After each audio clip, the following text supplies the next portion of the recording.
Hello and welcome to another episode of Geared Toward Gear. My name is Sean and I am so glad you're here. Thanks for joining me. This is going to be a really fun video. As you can see from the title, this is the top 5 knives with a twist, and this was a tag video and I was tagged by Zach from Zach Stuff, and I've been excited about it. I put a lot of thought into it. It was a little easier than I thought. A couple were a little challenging, but we're going to get into it. So the idea here is there are 5 kind of categories, hence top 5, and then the twist is kind of the 6th category at the end, and I'll explain each category as we go. And just to give you an idea of what we're going to be doing here, the 5 categories are Grail knife, tank knife, performer, shocker, best overall, and then your twist is the 6th one. So we'll start with the Grail. And the idea here is these are supposed to be Grail knives that are attainable. And so me being me and being kind of indecisive and having a pretty large collection, I have 2 knives for every category because I don't know, maybe I just don't play by the rules. Maybe that's cheating, but I have 2 knives for every category. So we'll start with the Grail. So the first one is going to be the Small Sebenza 21 in Singo from Chris Reeve Knives, and this was a Grail of mine for about a decade, and it became attainable to me in terms of me being able to afford it not too terribly long ago. And so for that moment in time, it was in fact attainable. I love it, I carry it, I use it. There's some crap on the blade. I'm trying to figure out what that is. I don't know what that is. Probably cardboard. It's covered in snail trails, and I am proud of each one of them because I've been carrying this thing, using it, and I like it a lot. So that was my first kind of attainable Grail, and that I bought a number of months ago. So that's it. That's my first Grail knife. My first true Grail knife. Another one that was more recent is one that became a Grail knife to me pretty much the second I saw it. And that is the Mordax from drop.com, designed by Fair and Forge and manufactured by ProTech Knives. It's a USA made, it's a button lock flipper, just an amazing knife. And these go for about $240 to like $260 depending on which variant you choose. I think this one was like $240, maybe $250, which is not cheap. For me, that is not cheap. But it was like an instant Grail, and again, at the time, it was attainable, and I bought it almost right away, and it's amazing. And I'll do a full review on this in the future. And if there's any knives that you see during this video that you want to see a full review on, let me know, because some of them I do plan on reviewing, others I don't. But this Mordax is Grail number 2. So that's my Grail knives. So let's move them off to the left side, kind of keep a little bit of order here. So there's my Grails. The next category is your tank knife, or tank knives. And again, I picked 2. The first one probably won't surprise you. That's the Cold Steel Code 4. I recently did a review on this, and there's a piece of tape on it. Is that tape? Jeez. Okay. I need to do a little better job preparing and cleaning my knives when I'm done using them. Okay, it's like packing tape. Anyway, I just did a review on this recently, and this is one that I put to work pretty good, and it's definitely one of my tank knives. I said as much in the review. So the Cold Steel Code 4 for me is a tank knife. The second one is the Hogue Ritter. This is the RSK MK1 G2, made in the USA. Just a great knife, and this thing is a tank. I mean, it's built like a tank. It's overbuilt, super thick liners, really fat stop pin up here. The axis lock, or able lock, I think they call it, is pretty robust. And this thing's just, it's a beast of a knife. So the Hogue Ritter for me is my second tank knife. So there's the 2 tanks. Let's make a little more room here so we can keep everything on screen. So we got the 2 Grails and the 2 tanks. Next up is the Performer. What knives just just perform well. Kind of every time, day in, day out, they just get the job done consistently. I've got two. One is going to be the Benchmade Bugout. It is a favorite of mine. This is the one that I kind of pimped out with some Rogue Blade Work scales and some aftermarket hardware. I just love the Bugout. They do, for me, truly perform exceptionally well as an EDC folder. They've always done everything I've needed them to do. Super easy to carry, a pleasure to cut with, and I think they're fantastic knives, and they perform exceptionally well for me. So the Bugout to me is a top performing knife. And the second one, which may be at the top of my list, definitely one of my favorite knives of 2019, is the Mass Drop by Laconic Keene. I got a couple of these, and these perform insanely well. It's S35V on steel, the Bugout's S30V. And for a titanium frame lock in S35VN at the price these things come in at, I bought this one used for $100. It's insane. It's just, these things, it's a joy to cut with this knife. It's a flat grind, but it's pretty thin. And I can't say a bad thing about the Keene. I'll definitely do a full review on these knives. I got a couple of them now. One of the best performers, and maybe like my 2019 Hall of Famer, possibly. So the Keene is my second, runner-up, I guess, or second entry into the performer category. So let's move on to the Shocker. So these are knives that may surprise you, just based on maybe what you've seen from me in the past. So the first one is going to be a fully serrated knife, and that is the Bird Caracara Rescue 2. This thing is pretty amazing, and this will be getting a full review. I've been aware of these for a very long time, but it kind of was brought to the forefront pretty recently by my friend Stuart, great friend of the channel, great member of the community, and this thing is unbelievable for $27, and it kind of changed my mind, or at least got me open to the idea of serrations.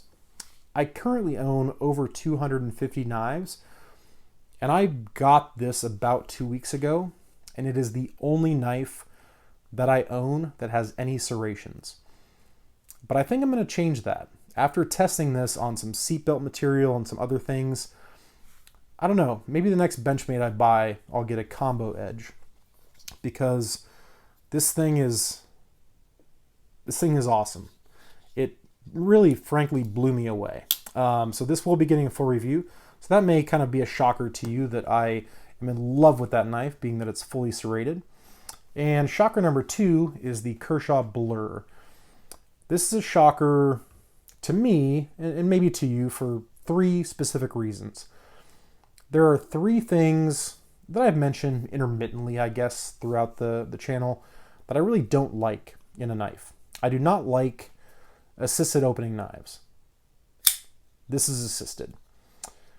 I also do not prefer coated blades or black blades. I'm coming around to it a little bit, but it's still not my preference. And this has a black blade. I also do not like recurve blades. And this has a recurve. So it literally has 3 attributes about a knife that I don't like. I don't like black blades, recurves, or assisted. And this is all 3. And I love this knife. I love it so much. I got this one back in 2013. I think they called it Desert Sand. It's kind of like a gold color. I posted this on my Instagram not too long ago. It's just a great knife, and I love it. The pocket clip sucks. I don't like the way it carries, but there's just something about this knife that I really, really enjoy. The thumb studs are phenomenal on the Kershaw Blur. I love them. The blade looks good with this particular knife, and I guess I can get past the recurve. I don't know. But yeah, it's 3 things that I literally don't like about a knife, all in one knife, and I love the knife. So for me, that's even a shocker. So we've got our 2 Grails, we've got our 2 tanks, we've got my 2 performers, my 2 shockers. Now we're going to talk about best overall. And these are just two knives that I think are two of the best overall knives that I own, that I really enjoy. And the first is going to be the Benchmade 940. This is the 940-2 with the G10. In my opinion, the best design that Benchmade's ever released. It's an Osborne design. Although I carry, this is kind of weird, I carry a Bugout more often than I carry a 940. I have two 940s and a few Bugouts. I carry the Bugout more, but this is still my favorite Benchmade. I think the 940 is the best Benchmade that's ever been made, and it performs exceptionally well. It's super comfortable, very capable, and it is one of the best overall knives, in my opinion, in my collection. Now, of course, if I filmed this video an hour ago, or if I filmed this video an hour later from now, or if I filmed it yesterday, or if I filmed it 2 days from now, this could all change, right? This was just kind of like, okay, I thought about it for a little while, I grabbed these knives, and I feel pretty good about it, but, you know, these things come and go, our opinions change, so this is kind of a snapshot in time of what I'm feeling. So anyway, that's my first entry for best overall. Number two is what I might consider my best all-around overall knife, all things considered, and that is the Spyderco Native 5 Lightweight. I love everything about this. The size, the blade shape, the blade steel, the grind, the ergonomics, the handle material. I like that it's a backlock. I love this aftermarket MXG gear clip. I would go so far as to say that for me, the Native 5 might be my favorite Spyderco model. Better than the PM2, better than the Para 3, the Manix 2, the Delica. The Native 5 for me is almost a perfect knife. And it's one of the best, in my opinion, for me, in my current collection, one of the best just overall knives that I own, I think. Even above other stuff you see on the table that's far more expensive. So the Spyderco Native 5 Lightweight. So that leaves us with the twist. So we've got our Grails, our tanks, our performers, our shockers, our best overall, and last but not least is our twist. And the idea with the twist is basically just something kind of sentimental, maybe something that hasn't been shown on the channel before. So I've got two to share with you. The first is this, and this thing is unbelievable. This was a generous gift from a subscriber named Slith. I won't give his full God-given name. He knows who he is. But Slith gave me this knife. He also gave me a mini K-bar dozier. But what this is, if you're not familiar, is the K-bar large dozier. And if you've watched this channel for any length of time, you know that I am a K-bar dozier fanatic. This is the large dozier, and it only existed for a short period of time. They haven't made these for quite some time. I mean, let me wipe that oil off. I put a lot of oil on this because I really wanted to take good care of it. So they only manufactured the large dozier for a short period of time, and it's not been available or manufactured probably for the last 10 years, I would say. So it's not something that's necessarily easy to come by. It's got this super thick blade stock. It's got dual thumb studs as opposed to the single thumb stud on the regular dozier.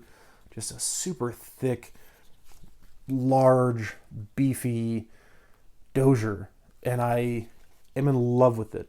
I've wanted one for a long time, and Slith had mentioned a long time ago that he had one, and he sent it to me in the original box, and the box looks like it's straight out of the 80s. It's probably from the 90s, but it was in literally like unused condition. I mean, even the pocket clip is just flawless. So I haven't carried this.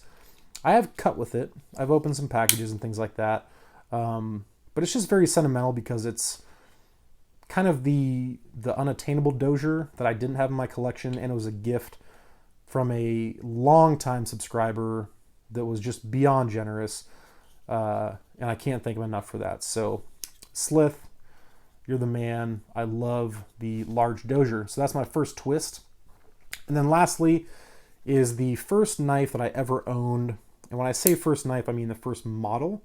And this is the Buck Model 503. It's called the Prince. It's got a rosewood handle, some nickel silver bolsters, and just a standard little drop point blade there. Made in the USA. And if you notice, it says 1992. And it's got some initials there, which are mine.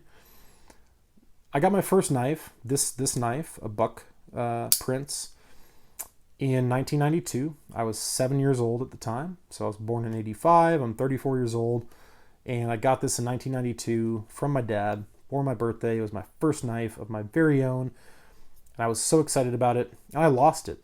Somewhere along the years, it got lost.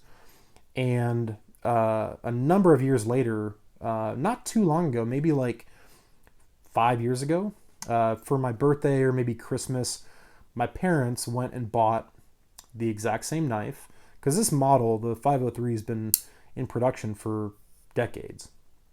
They bought the exact same knife that they bought me in 1992, and they had it engraved with my initials and the year 1992, so that I would remember that this knife was the first model, the first knife of my own, and that I got it initially, at least the first one, in 1992. So it's kind of a stand-in so that I can still kind of feel like I own my first knife. And it's always a bummer when your very first knife that your grandfather or your father gave to you, or your friend or whoever, when your very first knife that you ever owned that meant a lot to you gets lost because you were careless as a kid, it's always a bummer. So the fact that they took the time to kind of replace/recreate that meant a lot to me. So that is my second entry for the twist. So that is it. My grails, my tanks, my performers, my shockers, my best overall, and my twists. Thank you guys all so much for watching. And I guess I need to tag somebody. I am going to tag, and I have given this zero thought, so I'm thinking about this on the fly and trying to waste time by talking so I can think at the same time. I'm going to tag Peter from A Theraputic Edge, and I am also going to tag Carlos from Carlos EDC. So Peter and Carlos, you have officially been tagged in the top 5 knives with a twist challenge. Can't wait to see what you come up with. Thank you, Zach, for tagging me. I hope you all enjoyed this video. I certainly enjoyed kind of making it and going through my collection. Thank you all so much for watching. As always, it means the world to me, and I'll talk to you soon.